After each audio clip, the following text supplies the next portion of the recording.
بسم اللہ الرحمن الرحیم۔ حضرت ابو ہریرہ رضی اللہ تعالیٰ عنہ فرماتے ہیں کہ مجھے میرے محبوب صلی اللہ علیہ وسلم نے 9 باتوں کی وصیت فرمائی۔ یہ آپ صلی اللہ علیہ وسلم کے وصایا، وصیتیں اور نصیحتیں۔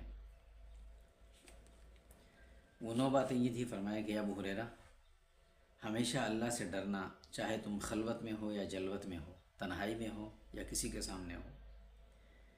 دوسری بات فرمایا کہ عدل اور انصاف سے کی بات کہنا ہمیشہ، چاہے تم غصے میں ہو یا غصے کی کیفیت میں نہ ہو، عام کیفیت میں ہو، ہمیشہ عدل اور انصاف کی بات کرنا۔ تیسری بات فرمائی کہ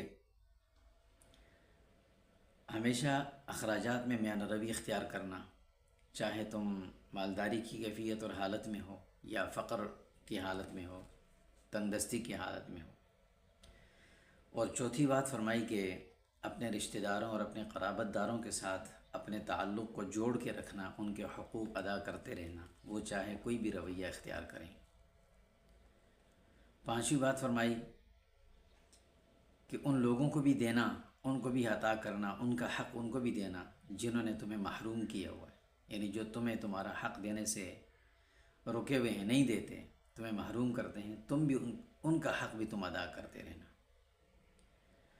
چھٹی بات فرمائی کہ ان لوگوں کو بھی معاف کر دینا جنہوں نے تم پر ظلم کیا ہو، انہیں بھی معاف کر دینا۔ اور ساتویں بات فرمائی کہ جب تم خاموش بیٹھو تو تمہاری خاموشی تفکر ہو، اللہ رب العزت کے قدرت کے مناظر، اللہ کی تخلیقات کے مناظر میں غور و فکر کرنا کہ اللہ نے یہ سب کچھ بنایا ہے، سب کے خالق اور مالک اللہ ہی ہیں، اس میں تفکر اور غور کرتے رہنا۔ اور آٹھویں بات فرمایا کہ جب تم کسی سے گفتگو کرو، بات چیت کرو، تو تمہاری گفتگو اور بات چیت کے اندر اللہ کا ذکر ہونا چاہیے، اللہ کی باتیں ہوں، اللہ کی عظمت و کبریائی کی باتیں ہوں، اللہ کا ذکر ہو۔ اور نویں بات فرمائی کہ تمہاری نظر ہمیشہ کسی چیز پر پڑے تو وہ نظر عبرت ہونی چاہیے، کہ جس چیز کو بھی دیکھو اس سے عبرت حاصل کرو، اس سے اپنے لیے سبق حاصل کرو، عبرت حاصل کرو ان سے۔